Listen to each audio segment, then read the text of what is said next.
Mga kapiday, sa magandang oras sa lahat at welcome po sa aking channel. Eto po, pag-usapan pa rin natin, ito hong demand po ng Malacanang pumakabida, na palitan ito hong si Miss Eden Santos ng Net25 bilang Malacanang beat reporter po makabida, dahil ho daw sa breach of protocol, pumalag ho dito, ito hong si Senator Rodante Marcoleta, dahil ho, parang nilalabag na raw dito mga kabida, ito hong press freedom, mga kabida. Sino naman daw yung Malacanang na magsasabi at magdidikta ho sa isang media company katulad ho ng Net25, na palitan yung kanila pong ipinadalang reporter sa Malacanang. Yun naman daw yung pinaka-the best daw na reporter ho nila mga kabida. At sino ba sila ang mag-demand? At kung tutuusin po, discretion po yun, mga kabida, ng kumpanya po, ng Net25, kung sino yung kanilang napipiling ipapadala dyan bilang reporter po ng Malacanang po, mga kabida, Eto, pakinggan muna natin ito hong si Senador Rodante Marcoleta, sa kanya hong frustrations, dito ho sa ginawa po ng Presidential Communications Office po mga kabida, Iko-courtesy lang po natin ito, ang balita ngayon, mga kabida. Narito po. Merong protocol na bawal ang ambush interview sa ating Pangulo. May ganun po na pakiusap sila na kung maaari, wala tayong ambush interview, maliban lang gustuhin ng Pangulo na Yun naman pala eh. Bakit talaga. ayaw ba ng Pangulo na ma-interview siya? O sila lang ang gumagawa ng paraan? Oho. Baka naman ang Pangulo nakahanda namang magpa-interview. Sila lang. Yun nga yung sinasabi ko, yung protocol ba na yan pinag-aralan at yan ba'y sinang-ayunan ng lahat ng mga reporters na may kinalaman dyan? Parang yun ata kasi kanila, request yun, Sen parang protocol, request basically. Unang-una ako, personal. Opo. Kung hihilingin nila si Eden Suarez Santos ay ilipat at alisin doon, paano natin gagawin yun? Si Eden pa naman ang pinakamatinik nating reporter. Yun na nga po. Paano ko isa-substitute yan? Saan ako hahanap pa? Oho. Napakahirap namang kumuha ng reporter. Alam mo naman ang reporter natin, taon na. Opo. Taon na ang kanilang training dito. Hindi naman ganun kadali na basta ka na lang maglipat. Yes. Saka hindi ganun naman ang patakaran. Baka naman lumalabag na kayo sa press freedom pag gaganyan. May ganun ba? Kung minsan kasi may kinakailangang itanong talaga at hindi mo naman talaga mapipili yung oras. Lalo na yung pagkakataon. Doon mo lang nakita halimbawa yung taong gusto mong tanungin. Oho. At talagang gusto mo namang itanong yun sapagkat bahagi ng tungkulin mo. Hinahabol mo talaga yung Deadlines, opo. At siguro, isa sa kanyang assignment ay kailangan nating magkaroon ng ganitong reaksyon mula sa taong ito. At ang deadline niya, yun ang panahon na nakita niya. Paano mo ipagbabawal yun? Ako personal ko lang. Siya yung pinakamagaling nating reporter eh. Saan ako hahanap ng ipapalit sa kanya ng ganun-ganun kadali? Ano masasabi ko dyan? Ayan. Parang wala sa hulog yung ganun eh. Bakit? Ba't ka namimili, di ba? Ano ba problema? Yun na nga po. Di ba? Kapag pinadala natin ang isang reporter natin, andun ang tiwala natin. Bakit kayo ang magsasabi na palitan namin? Ayan. Di ba kami? Dapat yung nagpadala, yun ang merong discretion na palitan kung saan na siya gustong ilagay. Yeah. Hindi kayo ang magpapalit. Totoo. Kahit suggestion lang, parang hindi tama. Hindi pa rin tama. Tama po. Naniniwala ako talagang magaling si Ganon. Eden Santos Suarez. Oho. Pinangingilagan siguro. Di ba? Ayun. So, ipinunto po niya dito mga kabida, unang-una, bakit po ang Malacanang o Presidential Communications Office po, ang mamimili kung sino ang ipapadala po mga kabida ng Net25 na reporter sa Malacanang, Discretion po yan ng Net25. Okay? Hindi ho ng Malacanang, mga kabida. Now, doon ho sa issue po ng breach protocol, sa pagpasok ko di Miss Eden Santos sa cordon po mga kabida of security, para lang po kapanayam ito hong si Pangulong Ferdinand Bongbong Marcos, hindi po pwedeng ipagbawal po yon, mga kabida, sa isang reporter. Kasi karapatan po ng isang reporter po na maghanap po ng balita eh. Pangalawa po daw kung yun daw pagkakataon po na nakita ho niya si Pangulong Marcos at naghahabol po siya ng balita, mga kabida. At yun yung pagkakataon po na masagot yung mga tanong na gusto po niyang maitanong sa Pangulo, mga kabida. Bakit daw pagbabawal po yun? Okay? At saka pangalawa po kung tutuusin po, personal ko lang po itong pananaw kung twice na po mga kabida, na nakalusot po itong si Miss Eden Santos para lang po makalapit po sa Pangulo po mga kabida, may problema po sa security dyan, May problema ho sa Presidential Security Group. Kasi hinayaan po nila na makalusot ito hong si Miss Eden Santos mga kabida. Tsaka para sa akin po, hindi po mabigat na rason yung breach of protocol, para lang po tanggalin ito hong si Miss Eden Santos sa kanya hong beat, mga kabida Diba? Gaya ng sinabi po ng ilang mga reporters po ng Malacanang, hindi po sapat yung dahilan, mga kabida.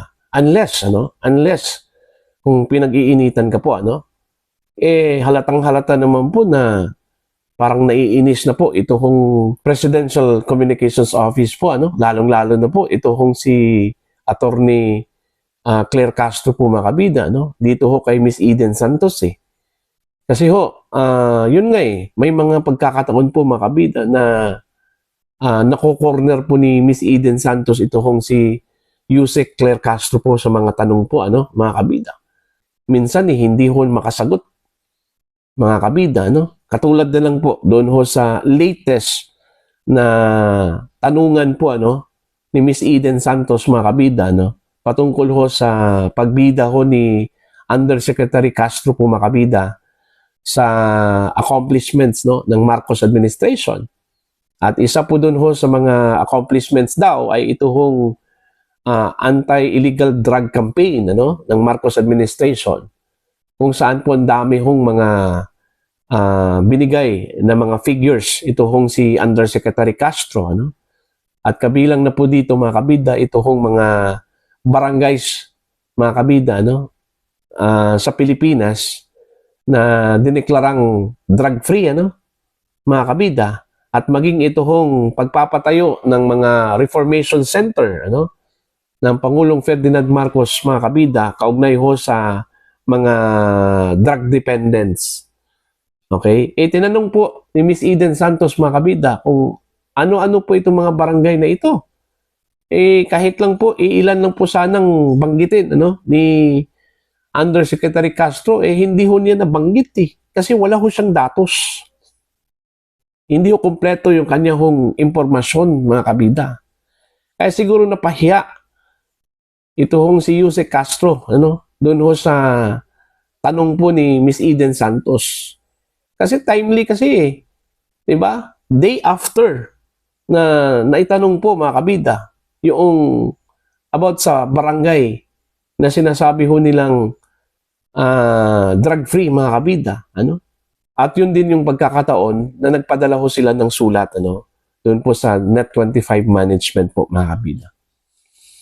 Ang lesson learned ho dito para sa akin, hindi ho doon sa protocol issue, mga kabida. Ang lesson learned doon is, sa isang press officer na araw-araw pong humaharap, mga kabida, sa mga media people, kailangan mag-aral. Yun.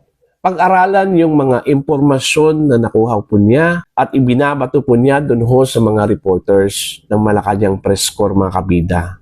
Yun yung dapat. Ang obserbasyon ko lang po, sa press briefing po ni Yusek Castro, parang hindi ho nag-aaral Parang hindi ho kompleto yung kanyang mga impormasyon na ibinabato po doon ho sa mga press people, mga kabida.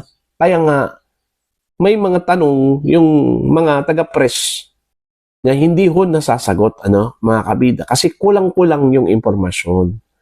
Kaya nga, dapat, bago ho siya humarap sa mga reporters dyan po sa Malacanang Press Corps, mga kabida, ito hong si Undersecretary Castro,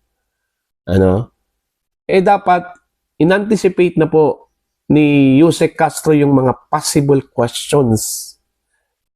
Diba? Pambihira po, hindi naman po sanay po ito si Claire Castro sa gawain po ng isang press o isang media. Hindi kasi ito media personality po mga kabida, no? Okay?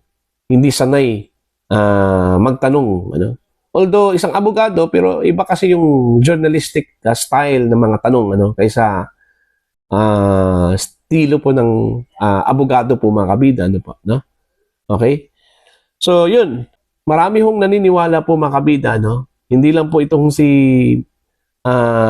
Senador Rodante Marcoleta, sa rason po ng Malacanang na breach protocol na hindi yun ang talagang tunay na rason kung bakit po tinanggal po itong si Miss Eden Santos bilang beat reporter po ng Malacanang. Dahil ho doon sa kanya hong mga matitinik na mga tanong, na naglagay ho sa alanganin, mga kabida, sa Malacanang, lalong-lalo na po sa press officer po na si Undersecretary Claire Castro. Alam naman po ni Undersecretary Claire Castro right from the very beginning, mga kabida, na matinik talaga magtanong. Ganito talaga yung style, ni Miss Eden Santos. Dapat, every time na humarap po siya kay Eden Santos, handa po siya, Dapat ina-anticipate na po niya yung mga possible questions. Para hindi ho magkahiyaan po, mga kabida. Di ba? So, yun po, Hindi po maganda yung ginawa po ng Malacanang na sumulat po sa Net25 at i-demand yung pagpatanggal, kay Miss Eden Santos dyan po sa Malacanang press corps, mga kabida, Di ba? Hindi ho gawain po ng gobyerno po yun. Diba? Hindi dapat mamimili po ng reporter ang gobyerno Ang discretion po dyan is discretion po ng management yan. Hindi po ng Presidential Communications Office, mga kabida. Kung nire-respeto po ng Malacanang, ng Presidential Communications Office, ito hong press freedom, dapat hindi po sila mamimili. Keso yung reporter na yon matinik magtanong, mga kabida, dapat paghandaan po yan ni Press Officer Claire Castro. Honestly, sa lahat ng mga nagko-cover dyan po sa Malacanang, mga kabida, si Miss Eden Santos lang talaga yung may balls magtanong, karamihan po dyan, parang, wala lang. Diba? Parang takot ho magtanong ng mabibigat po mga kabida, In fairness, ito, obserbasyon lang po ito para sa akin, si Miss Eden Santos lang talaga ang may guts po na magtanong ng ganyang klase hong mga tanong, Okay? Wala akong nakita na mga reporters dyan po sa Malacanang press corps na ganun magtanong katulad ho ni Miss Eden Santos, mga kabida. Okay? So, I don't know kung pagbibigyan po ng Net25 yan, Kasi gaya ng sinabi ko po, gaya ng sinabi din ni Senador Rodante Marcoleta, discretionary po yan, ng management kung papalitan ba nila ito hong si Miss Eden Santos, mga kabida. So, yun na po. Para po sa inyo, ano po ang inyong opinion at pananaw ko dito, mga kabida? Please comment down sa mga hindi pa po subscriber sa akin channel. Please subscribe, just click the subscribe button, click the notification bell, click all para updated po kayo mga kabida sa aking mga uploads. Maraming salamat po sa inyo lahat.